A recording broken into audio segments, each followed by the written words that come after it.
la gloire, pour notre honneur, pour notre roi, à l'assaut!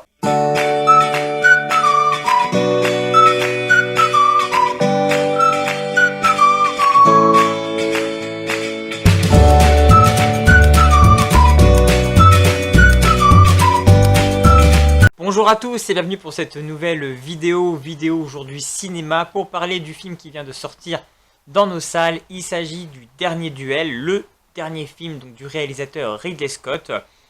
Ridley Scott est bien entendu connu pour avoir réalisé la saga Alien, mais là je vais plutôt vous parler de ses autres films qu'il a réalisés parce qu'ils sont plus en accord en fait avec son dernier film, Le Dernier Duel, un film plutôt historique.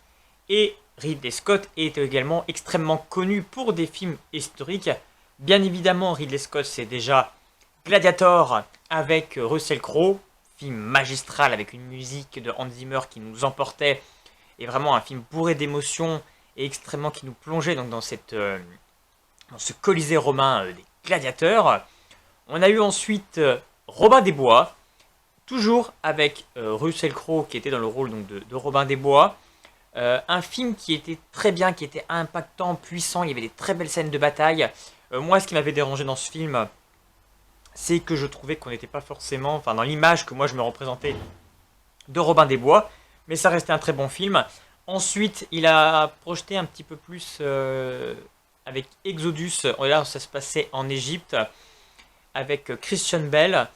Et j'avoue que ce film-là, moi je suis passé un petit peu à côté, il se passait pas forcément grand-chose, je le revois, peut-être je l'ai vu qu'une seule fois, mais j'en ai pas gardé un souvenir, j'avoue, il m'avait pas marqué du tout. Je trouve que voilà, on n'avait pas un grand Ridley Scott comme on pouvait avoir dans Gladiator, bien évidemment, et même dans Robin des Bois, il y avait quand même des choses très intéressantes, même si voilà, moi il y a des petites choses qui m'avaient un petit peu dérangé, mais ça restait un très très grand film et un très beau film. Et dans Exodus, ouais, j'étais passé un petit peu plus à côté.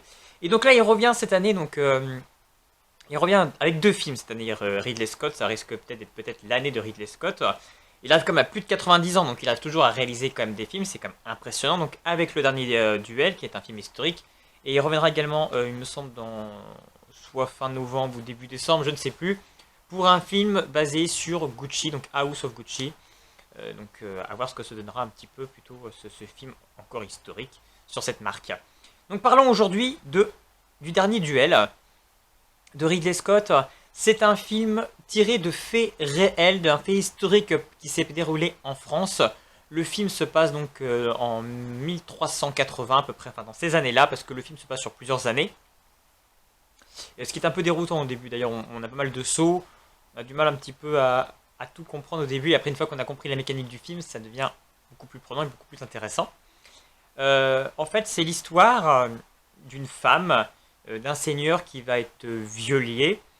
Et on va avoir, donc forcément personne va la croire, et on va donc avoir un duel à la fin pour sauver l'honneur de sa femme entre donc son mari et la personne qui l'a violée. Et donc le film va être un petit peu basé là-dessus, mais ce qui est intéressant, c'est qu'en fait le film se divise en différents actes où on a le point de vue de chaque personnage. On va avoir une première partie basée sur le point de vue donc, de Jean de Carouge, le seigneur très guerroyant, chevalier, qui va donc se marier avec Marguerite pour récupérer sa dot, son royaume bien entendu. Et on va avoir de l'autre côté Jacques le Gris, qui va être la personne qui va donc violer Marguerite. Donc on va avoir en fait au début tout un cheminement, où on va comprendre donc, la relation entre Jacques le Gris et Jean de Carouge, pourquoi au début ils étaient amis et pourquoi ils vont devenir plutôt ennemis, la place de Marguerite. Et donc voilà, on va avoir la vision de Jean de Carouge, après la vision de Jacques le Gris, et après la vision de Marguerite. Et ce qui est donc l'originalité de ce film, c'est que donc quand on a la vision, on a des scènes en plus, donc qui nous étoffent le récit et qu'on peut mieux appréhender chaque épisode. Mais on a également des scènes, la même scène, mais donc vue d'un point de vue différent. Et donc on se rend compte que finalement, les paroles ne sont pas forcément dites par les mêmes personnes, etc. Donc ça, c'était plutôt l'originalité du film. Et bon, bien évidemment, le film se veut quand même sur un film qui veut traiter du viol, de ses conséquences, de comment ça peut être perçu, le regard des autres, comment lutter contre ça, et que effectivement, l'acte odieux que c'est. Donc voilà, forcément, Ridley Scott veut travailler sur toute cette valeur de l'anti-viol et essayer de nous sensibiliser bien sûr à travers un contexte historique moyenâgeux, tout en restant dans un contexte fort, bien évidemment, même s'il veut traiter de ça, même si c'est quelque chose qui est encore évidemment un sujet qui peut être actuel, il le transpose et on reste quand même dans un domaine historique. On nous explique quand même bien, par exemple, parce que moi c'est une question que je me suis posée, à l'époque, les droits de la femme, c'était pas forcément quelque chose qui était très reconnu, bien évidemment. Et on nous explique que clairement, en fait, le problème, c'est pas forcément qu'elle s'est fait violer, mais c'est le problème que, en fait, il s'en est pris à la propriété du seigneur, qui est en l'occurrence sa femme, et c'est sa propriété. Donc c'est un atteinte à la propriété qui est, bon, forcément mis en cause dans ce jugement et dans ce procès.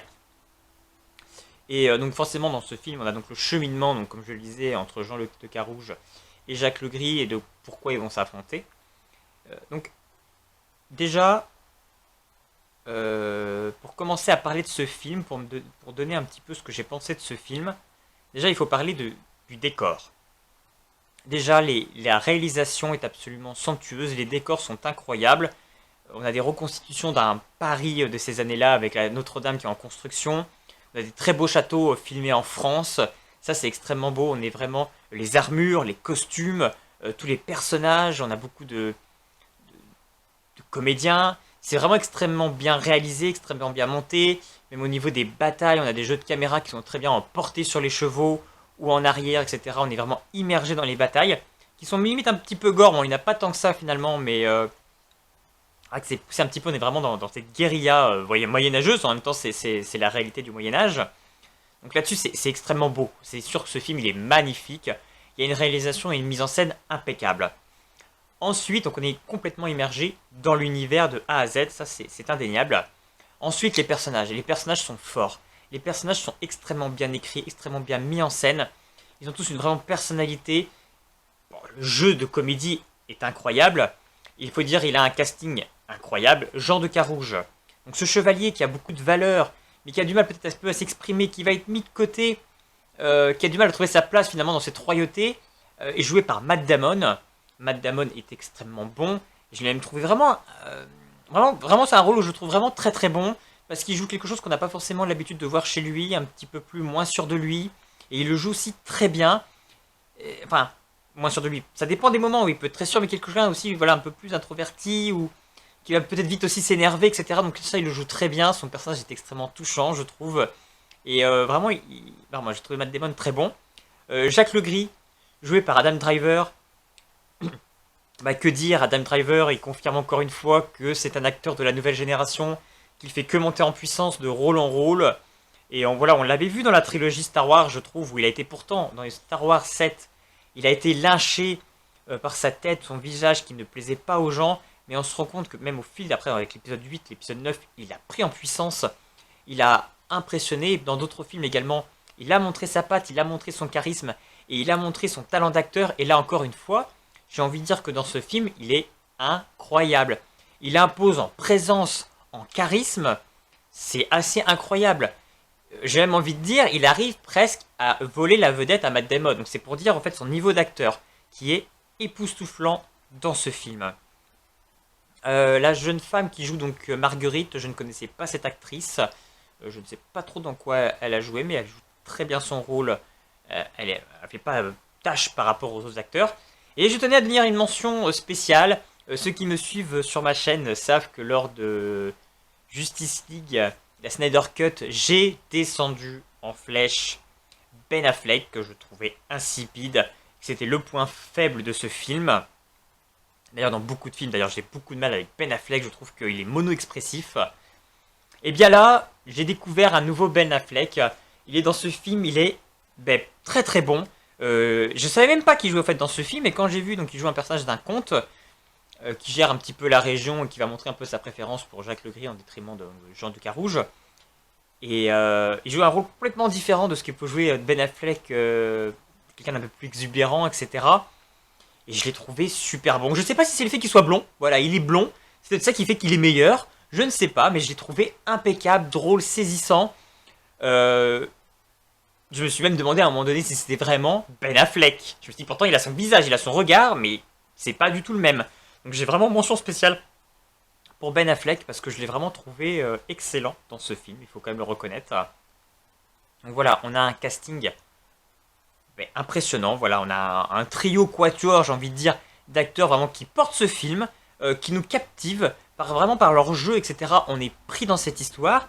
Cette alternance au fait des scènes et des points de vue nous captive aussi. C'est un petit peu le point noir de ce film, je trouve qu'il est long, il dure 2h30. Et je trouve que voilà, c'est un peu long parce qu'à un moment donné, en fait, on revoit les mêmes scènes qu'on a déjà vues. Je trouve surtout quand on a la vision en fait de Marguerite, je trouve qu'elle se rapproche énormément de beaucoup de scènes du coup qu'on voit forcément avec Jacques Legris. Et là, j'ai trouvé que ça tirait un petit peu en longueur. Donc ça, c'est un petit peu dommage. Voilà, je pense que ça aurait pu être raccourci peut-être. Parce que c'est vrai qu'à un moment donné, j'ai un peu décroché. Voilà, j'avais hâte d'arriver à la suite. Donc comme je le disais, on a des belles batailles. Donc on a les beaux costumes. On a une musique qui est plutôt intéressante, mais là, le point fort en fait de Ridley Scott qui fait dans ce film, c'est que quand à la limite on a les batailles, etc., il n'y a pas de musique. Il a voulu mettre en avant le bruitage, le bruit des épées qui tapent qui s'entrechoquent, qui tapent les armures, tout ce bruit de métallique, de fer. C'est ça qu'il a voulu mettre en avant et je trouvais ça très bien.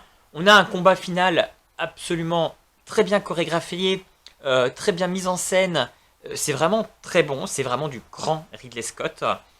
Voilà, le film est extrêmement bien réalisé. Il porte son sujet et son scénario jusqu'au bout, porté par un magnifique acting d'acteur. Voilà, on peut trouver le temps long, mais voilà, le film, il est réussi. Donc n'hésitez pas à me laisser un petit commentaire pour me dire aussi, vous aussi, ce que vous en avez pensé donc, du dernier duel de Ridley Scott. N'hésitez pas également à vous abonner à ma chaîne et pour me dire, pour ne pas rater les prochaines vidéos. Et puis en attendant, je vous dis plein de bons films et à bientôt.